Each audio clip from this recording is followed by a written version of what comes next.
Homage to the Buddha, the Dhamma, and the Sangha. In today's Dhamma session, we're looking at the theme of how to live longer. And this is the Buddha's teaching on longevity and vitality. And our main focus is the Anayussa Sutta. This is Sanyuta Nikaya, chapter 5, discourse number 125 and 126. In Pali, the word that the Buddha uses is Anayussa or Ayu, and this is translated as connected with life, bringing long life, having longevity, or with vitality. So this is the main theme of our session today. People have been interested in extending life and longevity and vitality for a very long time. There's a huge longing to live longer. And so there's a whole industry that promotes it, from books to TV programs to endless news articles and research. In fact, there's longevity pills and vitality capsules and elixirs such as ginseng and other herbal remedies and supplements. And there's even a beer called Long Life. And when you read these articles, what you notice is people are recommending things from eating chocolate and playing board games. So this is someone who's over 100 years old, to people who live in certain countries in the blue zone. And of course, there are lots of different guides and suggestions, recommendations around what to eat, how to exercise, how to include meditation and other different things. Before we launch into the Anayussa Sutta, it's good to look at the context behind the Buddha's teaching on this. One of the things that the Buddha talks about in a number of suttas is about the longer lifespan that was there in previous kalpas, so previous periods of time, different epochs. Back in the day, there was a time where people lived 80,000 years. And if we go to the Chakravarti Sutta, this is in the longer discourses, and it's discourse number 26 of the Digha Nikaya. And it talks about a Chakravarti, a wheel-turning monarch. So this is a person who possesses 32 rare and special physical attributes, signifying a great being, but they also have cultivated good practices, good moral conduct for many eons. So at this time, there was a story about such a wheel-turning monarch, and because of their good qualities and what they had cultivated for a very long time, the people of that particular time period lived for 80,000 years. But then this particular sutta, the Buddha teaches of what made that decline. So for a number of years, the heirs of this wheel-turning monarch continued the practices, the good practices, and so the lifespan continued for 80,000 years.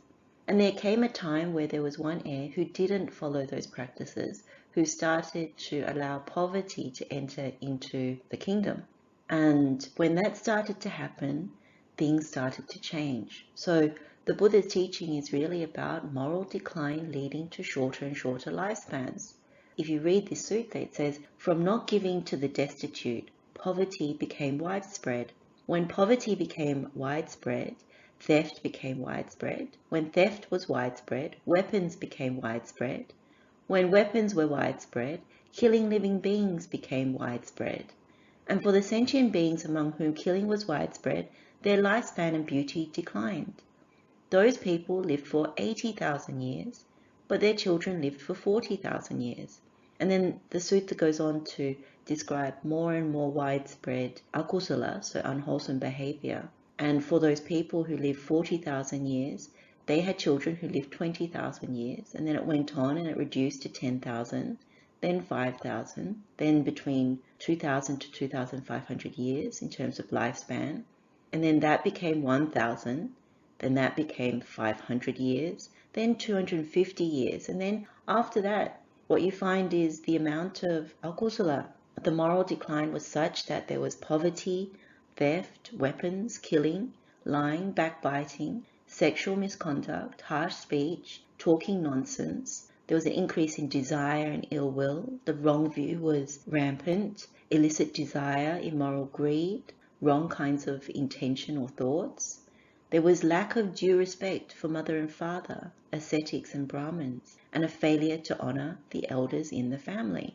For sentient beings among whom these were widespread, their lifespan and beauty declined.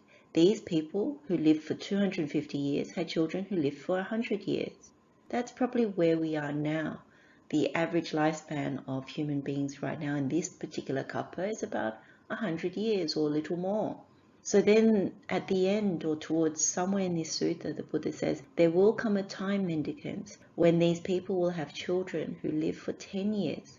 Among the people who live for 10 years, girls will be marriageable at the age of 5. So this is what happens with the moral decline of society. The age of the population, the lifespan starts to decline. This is where the Buddha is coming from, having seen this. And we know that the different Buddhas, they lived for different lifespans.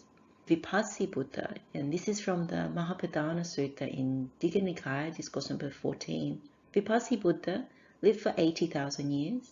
Sikhi Buddha lived for 70,000 years.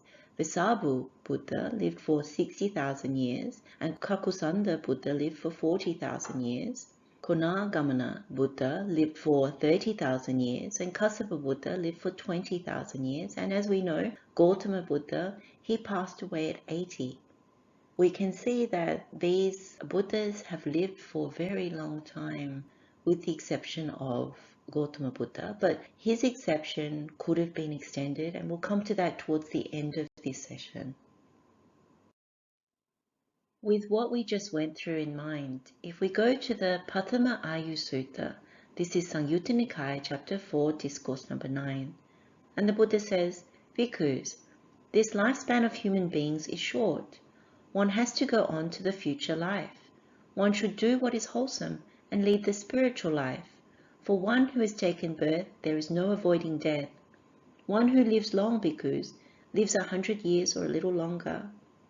So what we understand about this kappa is that the lifespan is actually quite short, particularly if you compare it to previous kappas where people lived 20,000, 40,000, 80,000 years in lifespan. So the Buddha is emphasizing in this particular teaching as well, one should do what is wholesome and lead the spiritual life. And what we must understand when we look at this idea of living longer is that we can live up to a longer lifespan. But, of course, the truth of the matter is, if we take birth, there is no avoiding death. So just remember that as also part of the context for all of this. As much as we talk about living longer, we're not talking about living forever, because it's not possible. If you take a birth, there has to be death. And so with death, there is either a future life or spiritual practice that leads to Nibbana. This is quite important in terms of what we're about to go through in the Anayussa Sutta, in terms of what is wholesome and what is skillful. That is the crux of the Buddha's teaching, which underlies vitality and longevity. If we go to the Aether Sutta, this is Anguttara Nikaya, chapter 5, discourse number 43, the Buddha says, Householder, the noble disciple who desires long life ought not to pray for long life, or delight in it, or passively yearn for it. A noble disciple who desires long life should practice the way conducive to long life. For when he practices the way conducive to long life, it leads to obtaining long life, and he gains long life, either celestial or human. So not just in human life can one expect long life, but also celestial, as we know. So if one ascends upwards after practicing a very wholesome life, then we know that one has the potential to live for a very long time in the Deva realms. As we've been through previously, they have different lifespans, and some of them are very, very long.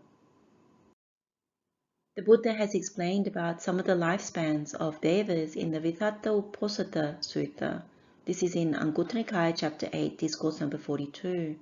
In there it says, For the Devas ruled by the 4 great kings, a single night and day is equivalent to 50 human years. 30 such days make up a month, and 12 such months make up a year. The lifespan of those Devas is 500 such celestial years. And then he explains about the Tavatinsa Devas. They have a lifespan of 1,000 such celestial years. The Yama Devas, a lifespan of 2,000 such celestial years. the Tusita Devas, have a lifespan of 4,000 celestial years. The Devas who delight in creation, their lifespan is 8,000 celestial years. And the Devas who control what is created by others, theirs is 16,000 such celestial years. And if you go to the form realm Devas, it goes even higher than that. All the way up to the pure abodes, the Akanita, is 16,000 Mahakalpas. If you go to the formless realms, then it goes as high as 84,000 Mahakalpas. So very, very long time. If we now go to the Anayussa Sutta, we'll see that the Buddha first talks about things that shorten lifespan and reduce vitality, and then after that he goes through the things that lengthen lifespan and increase vitality. Across the two suttas, there are 7 different things, and they're linked to each other, so we're going to look at them side by side. The first thing that the Buddha talks about in terms of shortening one's lifespan is one does what is not beneficial. In Pali, the words are asapaya kari hoti. So asapaya usually means not beneficial because it comes from the word sapaya. Sapaya means beneficial, wholesome, suitable. So asapaya means not beneficial, unwholesome, not suitable, and even harmful. And kari means doing or acting. So we are behaving in a way that is not beneficial. So there are many things that fall into this category. Lots of unwholesome things, as we know. And we're going to go through one specific example next. Now, by contrast, if one wants to live longer, then one must do what is beneficial. Sapaya kari hoti in Pali. So things such as generosity, helping others, being a good person, all the wholesome things. If we take the most unbeneficial thing that is spoken about the Buddha time and time again, which is the killing of living beings, this has a direct relationship in terms of kamma when it comes to shortening lifespan. So in the Chulakamma Vibhanga Sutta, and this also appears in the Ducharita Vipaka Sutta, the Buddha talks about killing living beings. And he says, here some man or woman kills living beings and is murderous, bloody-handed, given to blows and violence, merciless to living beings. Because of performing and undertaking such action, on the dissolution of the body after death, he reappears in a state of deprivation, in an unhappy destination, in perdition, even in hell. But if on the dissolution of the body after death, he does not reappear in a state of deprivation, in an unhappy destination, in perdition, in hell, but instead comes back to the human state, then wherever he is reborn, he is short-lived. This is the way that leads to short life, namely, one kills living beings and is murderous, bloody-handed, given to blows and violence, merciless to living beings. So what we know is, when it comes to killing living beings, this includes all kinds of creatures, not just human beings. By contrast, if you abandon killing living beings, you abstain from it, and you don't take up the rod or weapon, and you're gentle and kindly, you have compassion towards all living beings, what happens is you end up in a happy destination which has a longer life. And if you come back to the human realm, then you have longer life because you've abandoned all that, and you can expect a longer lifespan. If we look at a specific example on the beneficial side, then this could be the giving of food. And the sutta that we refer to is the Bhojana Sutta. This is Anayussa Nikaya, chapter 4, discourse number 59. And here we're talking about giving food to people who keep higher morality, such as the Sangha, who eat timely food, who have moderation in eating, and only eat what others give. So when a donor gives food, he gives recipients 4 things. He gives life, beauty, happiness, and strength. So when you give life, you partake of life, whether celestial or human, the same with beauty, the same with happiness, and the same with strength. And the Buddha says at the end of this sutta, one who respectfully gives timely food to those restrained ones who eat what others give, provides them with those 4 things, life, beauty, happiness, and strength. The person who gives life and beauty, who gives happiness and strength, will obtain long life and fame wherever he is reborn. So it's very clear that if you do such a thing, if you are generous in terms of giving food to the Sangha, those that are developing the Noble Eightfold Path, those that are keeping the Vinaya or keeping the higher precepts, such as when someone is observing the Uposatha, then this is what you give. You give life, beauty, happiness, and strength. And with reference to life, then one can expect the good karma of long life. If we now look at the second thing in the Anayussa Sutta, the Buddha says, one does not know moderation in what is beneficial. This is on the side of shortening one's life. And then on the other side, the Buddha says, one knows moderation in what is beneficial. So this is on the lengthening of one's life. So the way that we can connect with this Dhamma is to understand it even in modern terms. Usually our parents and people that are close to us ask us to live in moderation. It applies to eating in moderation, working in moderation, sleeping in moderation, and even having fun in moderation. Too much of a good thing can be bad for us. So the same thing applies here.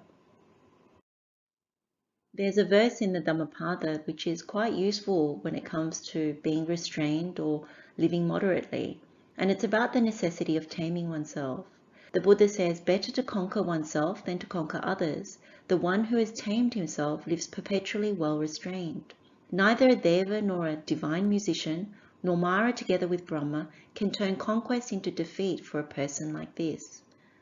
So in this particular story, and we get this from the Dhammapada commentary to verses 104 to 105, this Brahmin called Anathapujaka approaches the Buddha and wants to know about practices which are beneficial and practices which are unbeneficial.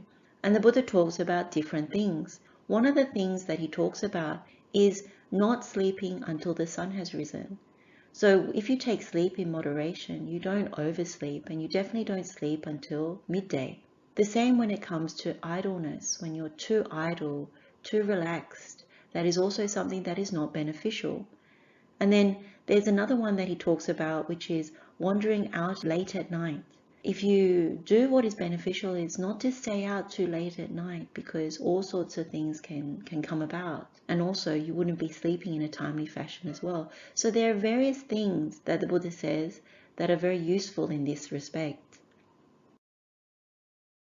We can now look at the third thing that the Buddha talks about in the Anayussa Sutta. And he says, one eats unsuitable food, leading to poor digestion. So this is what shortens life. The Pali word here is aparinata bhoji. So bhoji means eating or feeding on.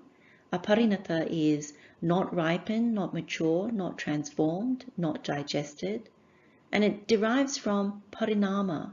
So this is the ripening, the changing, the developing, the digesting.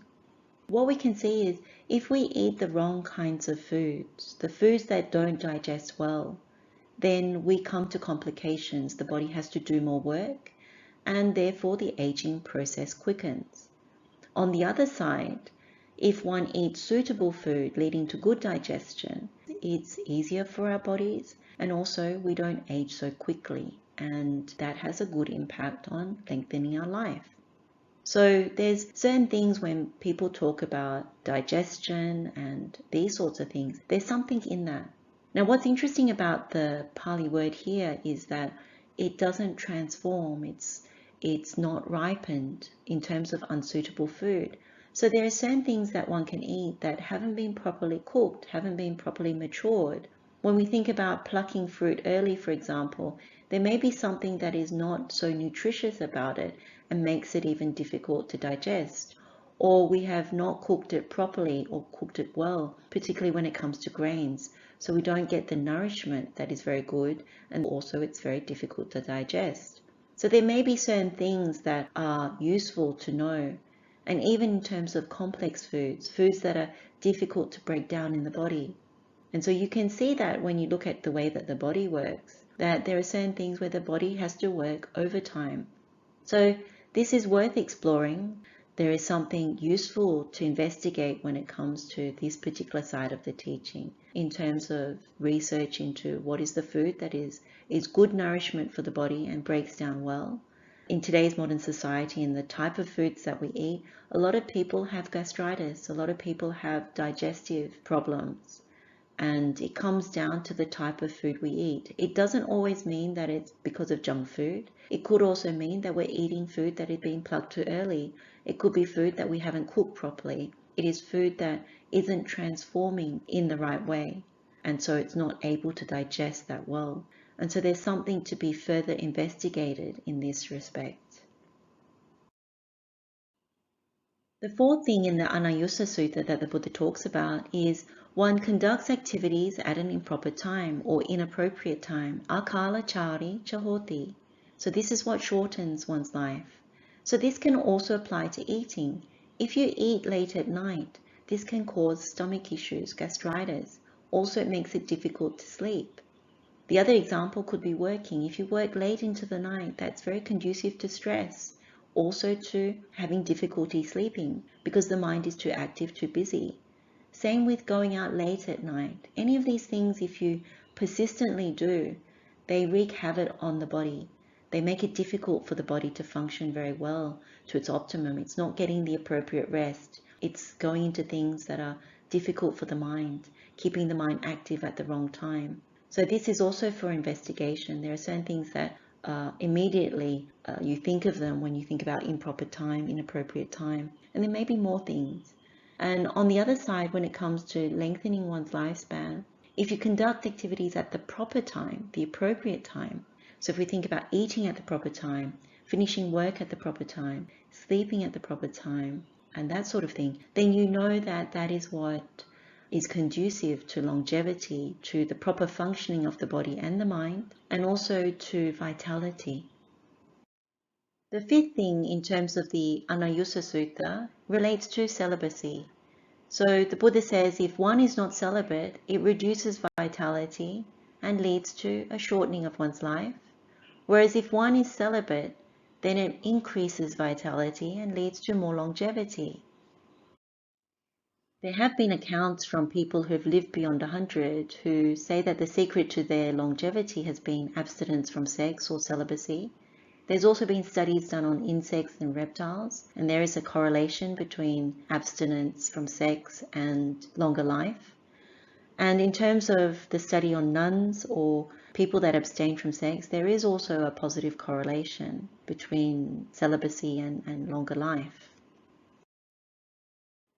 The sixth thing that the Buddha talks about in the Anayussa Sutta relates to behavior. So the Buddha says that what shortens one's lifespan and reduces vitality is unvirtuous behavior, dusilo. And the things that fall into this category are killing living beings, taking what is not being given, engaging in sexual misconduct, having the wrong kinds of speech, so lying, speaking harshly, speaking divisively, indulging in frivolous speech, being negligent, so indulging in liquor, wine, and intoxicants, having a mind of ill will, a mind full of longing and covetousness, and having the wrong view. And of course, there are many other things such as stinginess and all the different types of envy, competition, arrogance, all the unvirtuous mind states which ultimately lead to the wrong kinds of speech, the wrong kinds of action. So this is what the Buddha recommends, that if you refrain from these things, then you will have more longevity and there will be more vitality. So there are many things that fall into the realm of morality. So as we saw when we opened this session, we looked at the Cakkavatti Sutta, and the people were declining, the population kept declining over the many kalpas because of unskillful, unwholesome, unvirtuous behavior. People lost many relatives over time, and so the children that they had shorter lifespans. So when they finally start to realize, and when we finally start to realize that if we do more virtuous things, if we're more skillful in our behavior by body, speech, and mind, then the lifespan starts to increase. So it is the moral decline of society that is really at the crux of shorter lifespans. And so when the Buddha recommends virtuous behavior, we can understand why. The seventh and final thing in the Anayussa Sutta is around friendship. And the Buddha says that bad friendship or bad friends, papamitto, is conducive to shorter lifespan and a reduction in vitality. Whereas good friendship or good friends, kalyanamittō, is conducive to longevity and an increase in vitality. So how we can connect with this Dhamma is around the Dusila Sutta, Sanyuta Nikaya chapter 14, discourse number 24, and there are other suttas as well. But this one talks about elements that come together and unite. So the Buddha says, it is by way of elements that beings come together and unite. Those lacking conviction come together and unite with those lacking conviction. The shameless with the shameless. Those unafraid of wrongdoing with those unafraid of wrongdoing. The immoral with the immoral. The unwise with the unwise.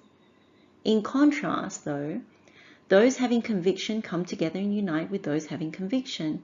Those having a sense of shame with those having a sense of shame. Those afraid of wrongdoing with those afraid of wrongdoing.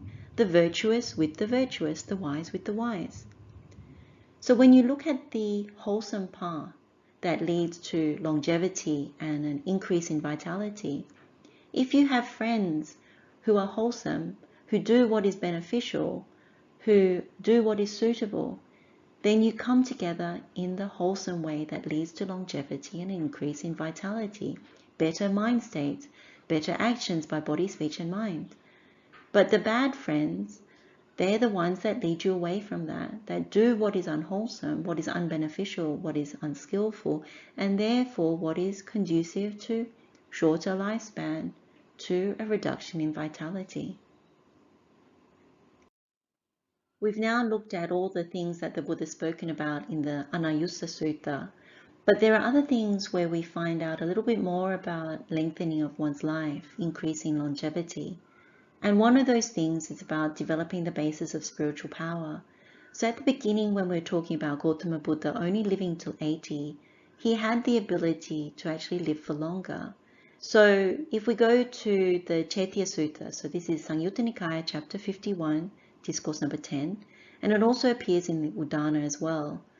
And the Buddha says to Venerable Ananda, whoever, Ananda, has developed and cultivated the four bases for spiritual power, made them a vehicle, made them a basis, stabilized them, consolidated them, and fully perfected them, could, if they so wished, live on for the eon or for the remainder of the eon.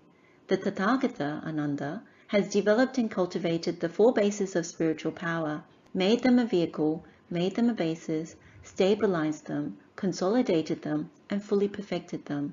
If he so wished, the Tathagata could live on for the eon or for the remainder of the eon. So if Venerable Ananda had made that request of the Buddha, Gautama Buddha could have lasted for the remainder of the eon or for an entire eon.